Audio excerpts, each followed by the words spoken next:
आज हमारा टॉपिक होगा समाजशास्त्र, अर्थ, प्रकृति और परिप्रेक्ष्य। ये सेकंड ग्रेड के अकॉर्डिंग या RS मैन आप दे रहे हो, या अगर आपका फर्स्ट ग्रेड में सोशोलॉजी सब्जेक्ट हो तो, क्योंकि मैं समाजशास्त्र पढ़ा रही हूँ सेकंड ग्रेड के अकॉर्डिंग। और हमें आज पढ़ना है सिर्फ अर्थ पढ़ेंगे, और आगे हम देखेंगे क्या क्या पढ़ेंगे हम, ये सब मैं बता रही हूँ।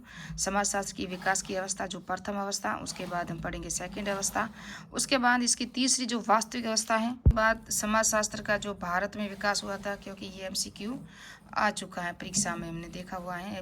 एक तो कितनी बार आया है, 2018 में ये प्रश्न आया था, और यहाँ से भी 2018 में प्रश्न आया था। देखेंगे पर समाजशास्त्र का अर्थ और परिभाषाएं, क्या देखेंगे, परिभाषाएं। अर्थ देखेंगे, फिर इस समाज के अध्ययन के रूप में देखेंगे, फिर समाजशास्त्र सामाजिक संबंधों के रूप में देखेंगे, और सामाजिक समूहों के अध्ययन के रूप में देखेंगे। ये सब परीक्षा में प्रश्न आ चुके हैं। देखेंगे सामाजिक अंत क्रिया के रूप में। उसके बाद इसका जो विषय क्षेत्र है वो देखेंगे नेक्स्ट पार्ट में। तो RBSC की बुक के पॉइंट भी मैंने आपको शेयर किए हुए हैं, और यहाँ से वापस स्टार्ट कर रहे हैं। तो समाजशास्त्र यद्यपि एक नवीन विषय है जो वैज्ञानिक स्वरूप 18वीं शताब्दी के बाद ही आया, परंतु प्राचीन समय में इसे समझाने के प्रयास किए गए थे। तो समाजशास्त्र की विकास की प्रथम अवस्था थी वो प्लेटो की पुस्तक 427 से 347 तक थी। इनकी पुस्तक को याद रखना, कई बार एग्जाम में पूछा जाता है। रिपब्लिक में समाजशास्त्र के विचार मिलते हैं। इन पुस्तक में उन्होंने नगरीय समाज, स्त्रीकरण और समाज के बारे में लिखा है। किन्होंने, प्लेटो ने लिखे थे अपनी पुस्तक में। प्लेटो के विषय में अरस्तु की कृति कौन सी थी, तो प्लेटो की तो रिपब्लिक है, जबकि अरस्तु की कौन सी थी, एथिक्स तथा पॉलिटिक्स में समाजशास्त्र से संबंधित है। इसमें कानून, राज्य, समाज का अध्ययन किया गया है। कानून, राज्य और समाज का अध्ययन किया। इन्होंने एक आदर्श सामाजिक व्यवस्था की कल्पना की थी। किन्होंने की थी, ये की थी अरस्तु ने। आदर्श सामाजिक व्यवस्था की कल्पना की थी, एक आदर्श राज्य या राज्य समाज। इसमें कानून, राज्य और समाज का अध्ययन किया गया। जबकि रिपब्लिक में किसका अध्ययन किया गया, नगरीय समाज, स्त्रीकरण और समाज के बारे में लिखा है। किसने लिखा था, वो प्लेटो ने लिखा था, और यहाँ लिखा है अरस्तु ने। इसके बाद सिसरो, लुक्रेटियस, मार्कस और ऑरेलियल और सेंट अगस्टाइन, कई बार परीक्षा में आ चुका है। सेंट अगस्टाइन के क्षेत्र में अपने इन्होंने भी विचार दिए थे। सिसरो की पुस्तक कौन सी थी, डी ऑफिक्स। कौन सी थी, डी ऑफिक्स। ऑफिक्स है ना, में यूरोपीय दर्शन, कानून और राजनीति तथा समाज का वर्णन किया गया। मैंने पॉलिटिक है ना, समाज राजनीतिक विज्ञान के 2 वीडियो अपलोड किए हैं। उसके अंदर भी आपको प्लेटो के और अरस्तु के सारे विचार मिलेंगे जो प्रारंभिक अवस्था में है। समाजशास्त्र की दूसरी अवस्था 13वीं शताब्दी से का तक समाज का दर्शन शास्त्रीय तरीके से ही अध्ययन किया गया, 13वीं शताब्दी तक।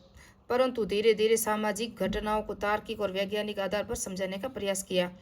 दाते, थॉमसन, एकिव नास्त के विचारों में इस प्रकार का अध्ययन देखे जा सकते हैं। यानी कि दाते और थॉमसन थे ना, एकिव नास, इन्होंने समाजशास्त्र की दूसरी अवस्था जो 13वीं शताब्दी तक किया था, अध्ययन कर रहे हैं ये।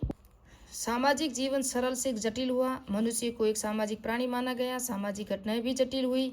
आगे आगे जब विकसित होता जाएगा ना समाज, सामाजिक जीवन में आर्थिक, धार्मिक, राजनीतिक पक्षों का अध्ययन शुरू हुआ। इस चरण में प्रमुख विद्वान कौन थे, Saint Augustine, John Locke, Rousseau, Hobbes, Montesquieu, Sir Thomas More आदि ने इनके सब विचार में समर्थन किया, और दूसरी अवस्था के ये समर्थक थे। इस समय की जो दूसरी विकास की अवस्था थी ना 13वीं शताब्दी में, इसके अंदर मैकाइवली की द प्रिंस पुस्तक very important, Sir Thomas More Utopia और Montesquieu the Spirit of Laws, ये तीनों पुस्तकें एग्जाम में आ चुकी है। क्योंकि मैं पूर्व एग्जाम के प्रश्न भी कराऊंगी। जब ये फर्स्ट यूनिट पूरी हो जाएगी ना, तो इस यूनिट के पूरे MCQ भी आपको करवाऊंगी। और समाजशास्त्र के विकास की तीसरी व वास्तविक अवस्था, तो समाजशास्त्र के उद्भव के लिए जिम्मेदार परिस्थितियां 1450 से 1800 मध्य के बीच में यूरोप में वाणिज्य क्रांति हुई, तथा यूरोप और एशिया में व्यापार की भी होड़ लगी हुई थी। 1400 में हमें पता है, 1498 में हमारे यहाँ कौन आया था, वास्को डी गामा आया था। यूरोपियों के साथ भारतीयों का भी व्यापार शुरू हो गया था, और यूरोप का व्यापार वैश्विक केंद्र बन गया है। यूरोप का व्यापार, कागज का आविष्कार, बैंकिंग व्यवस्था का उदय, मध्यम वर्ग का उदय, यूरोप में पुनर्जागरण प्रबोधन, 1789 में फ्रांसीसी क्रांति, ये सब इसके कारण थे। इस प्रकार यूरोप में होने वाले सामाजिक, सांस्कृतिक, धार्मिक, आर्थिक परिवर्तनों ने ऐसे विषय की आवश्यकता को उत्पन्न किया जो सामाजिक व्यवस्था का वैज्ञानिक तरीके से अध्ययन किया जा सके। वैज्ञानिक तरीके से वेरी इंपॉर्टेंट है, परीक्षा में प्रश्न आ चुका है। फिर अतः फ्रांसीसी, ये फ्रांस के थे, कौन थे, अगस्ट काम्टे। 1838 में एक विषय के रूप में समाजशास्त्र की शुरुआत की, तो ये 2022 में प्रश्न में एग्जाम में आ चुका है। उन्होंने पहले सामाजिक भौतिकी नाम दिया, ये भी आ चुका है, जिसके बाद में समाजशास्त्र नाम दिया। तो सामाजिक भौतिकी नाम किसने दिया था, ये प्रश्न आ चुका है, तो ये दिया था अगस्ट काम्टे ने। कब दिया? 1838 में। फ्रांसीसी थे, ये दार्शनिक थे, है ना, ये दार्शनिक थे। अतः अगस्ट कॉम्टे को समाजशास्त्र का जनक माना गया है। ये भी प्रश्न आ चुका है कि समाजशास्त्र का जनक कौन है? August Comte. काम्टे प्रबोधक कालीन विचारों के प्रभावी तथा ऐसे सामाजिक विज्ञानों का निर्माण करना चाहते थे कि वो समाज की समग्रता के अध्ययन करें। ऐसे सिद्धांतों का निर्माण करना चाहते थे जो अनुभविक ज्ञान और तथ्य पर आधारित हो। हमारे खुद के अनुभव, जैसे कि हम समाज में साथ रह के जो अनुभव महसूस करते हैं, या कठोर तथ्य जिसे हम देख सकते हैं, हार्डवर्क होते हैं ना, जैसे कि हार्डवेयर और सॉफ्टवेयर, हार्डवेयर को हम टच करते हैं, वही हार्डवेयर उपकरण होते हैं, उस तरह से आधारित थी। किसके थे? अगस्ट काम्टे के। उसके बाद आए हर्बर्ट स्पेंसर, डर्बी, इंग्लैंड के थे। ये 1820 से 1903 तक। काम्टे के ये समकालीन थे। अंग्रेजी समाजशास्त्री व दार्शनिक थे ये भी। 1850 में इनकी प्रथम पुस्तक सोशल स्टैटिक्स, सोशल स्टैटिक्स, ये जो मैं पढ़ा रही हूँ इसके आप नोट्स बता देना, वेरी इंपॉर्टेंट है, यहीं से प्रश्न कहीं बाहर नहीं जाएगा। सोशल स्टैटिक्स में क्या किया? मैं समाजशास्त्री विचारों को प्रस्तुत किया था, है ना। फिर वे डार्विन की विचारधारा योग्यतम की जीविता के समर्थन थे। इन विचारों को उन्होंने समाजशास्त्र में लागू किया। हर्बर्ट स्पेंसर ने मुक्त बाजार सिद्धांत भी समर्थन किया था। हर्बर्ट स्पेंसर ने, सोशल स्टैटिक इनकी पुस्तक है हर्बर्ट स्पेंसर की, ये भी याद रखना। ये समकालीन थे किसके? अगस्ट काम्टे के। अन्य पुस्तक द स्टडी ऑफ सोशोलॉजी, 2018 में ये प्रश्न आ चुका है कि किसकी पुस्तक है?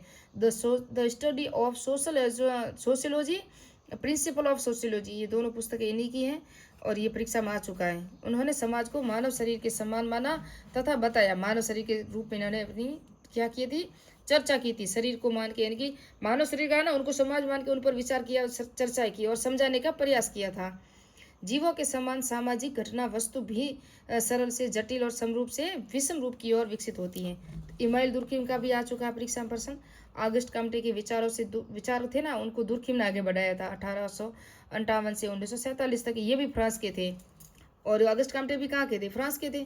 फ्रांस के 1889 में समाजशास्त्र विषय की शुरुआत किसने की थी? फ्रांस में बोर्डिंग विश्वविद्यालय में दुर्खिम के मार्गदर्शन से हुई तथा उन्हें समाजशास्त्र का प्रथम प्रोफेसर कहा गया। वेरी वेरी इंपॉर्टेंट है। समाजशास्त्र का प्रथम प्रोफेसर कौन है? इमाइल दुर्खिम है। और समाजशास्त्र के जनक कौन है? अगस्ट काम्टे हैं। दुर्खिम समाजशास्त्र को सामूहिक प्रतिनिधित्व का विज्ञान मानते थे। किसका? सामूहिक प्रतिनिधित्व का। उन्होंने समाजशास्त्र को एक स्वतंत्र विषय और विज्ञान के रूप में विकसित किया। विषय के रूप में सर्वप्रथम समाजशास्त्र का अध्ययन येल विश्वविद्यालय में, ये विषय के रूप में हुआ है ना। इमाइल दुर्खिम ने जो किया तो प्रथम प्रोफेसर थे। और इनकी जो शुरुआत हुई थी समाजशास्त्र विषय की फ्रांस से, कब हुई थी? 1889 में। और बोर्डिंग विश्वविद्यालय में दुर्खिम के मार्गदर्शन में हुई और उन्हें समाजशास्त्र का प्रथम प्रोफेसर कहा गया।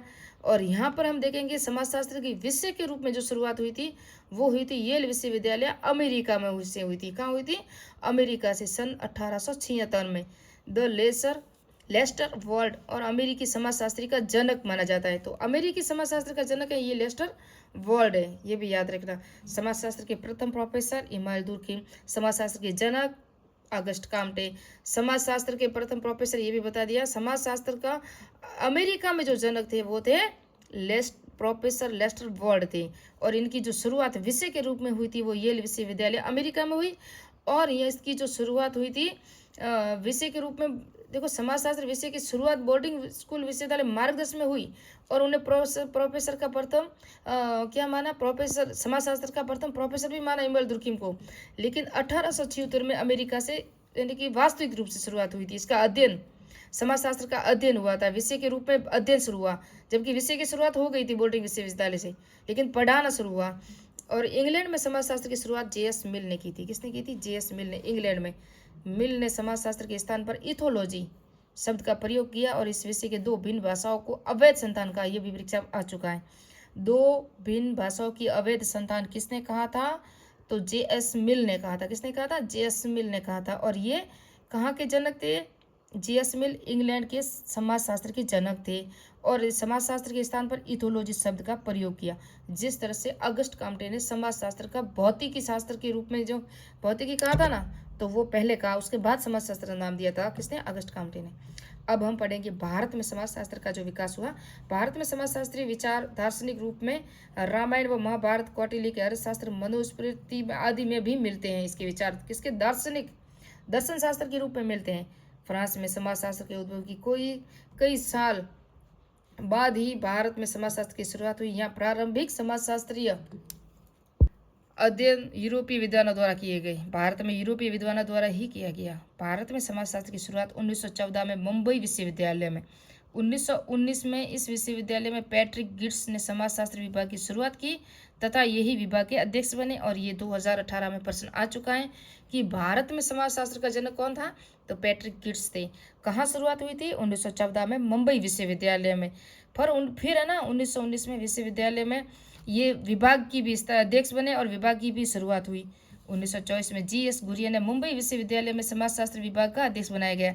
तो 1924 में कौन बने थे मुंबई विश्वविद्यालय के प्रथम अध्यक्ष? तो पैट्रिक गिट्स थे। उसके बाद में 1924 में जी.एस. घुरिया को मुंबई के विश्वविद्यालय के समाजशास्त्र विभाग का अध्यक्ष बनाया गया। तो ये दूसरे अध्यक्ष थे। प्रथम तो पैट्रिक गिट्स थे। 1917 में कलकत्ता विश्वविद्यालय में समाजशास्त्र ऐच्छिक विषय के रूप में वी.एन. सील के नेतृत्व में शुरुआत हुई। ये हुआ था कलकत्ता में शुरुआत हुई थी। बॉम्बे का मैंने पढ़ा दिया, परीक्षा में बॉम्बे का ही आता है ज़्यादातर। 1920 में वी.एन. सील विश्वनाथ सील के नेतृत्व में लखनऊ विश्वविद्यालय में समाजशास्त्र विभाग की स्थापना की गई। कलकत्ता में तो जिन्होंने समाजशास्त्र को ऐच्छिक विषय के रूप में शुरुआत की, कलकत्ता में किन्होंने की? वी.एन. सील ने 1917 में की। जबकि लखनऊ विश्वविद्यालय में समाजशास्त्र विभाग की स्थापना भी वी.एन. सील है ना, विश्वनाथ सील ने 1920 में की। इन्हीं के नेतृत्व में हुई थी। और राधा कमल मुखर्जी इनके अध्यक्ष बने थे। तो यहाँ राधा कमल मुखर्जी इनके अध्यक्ष बनेंगे, किसके? समाजशास्त्र विभाग के। प्रथम अध्यक्ष पैट्रिक गिट्स, दूसरे अध्यक्ष जी.एस. घुरिया, तीसरे अध्यक्ष कौन बने थे? तीसरे अध्यक्ष बने राधा कमल मुखर्जी। वी.एन. सील ने तो ऐच्छिक विषय के रूप में शुरुआत की और यहाँ जो नेतृत्व में इनके नेतृत्व में विभाग की स्थापना हुई, जबकि अध्यक्ष बने थे राधा कमल मुखर्जी। इस तरह से आपको समझना पड़ेगा। 1923 में मैसूर विश्वविद्यालय में समाजशास्त्र का अध्ययन प्रारंभ हुआ। मैसूर ये दक्षिणी भारत में समझ सकते हैं हम।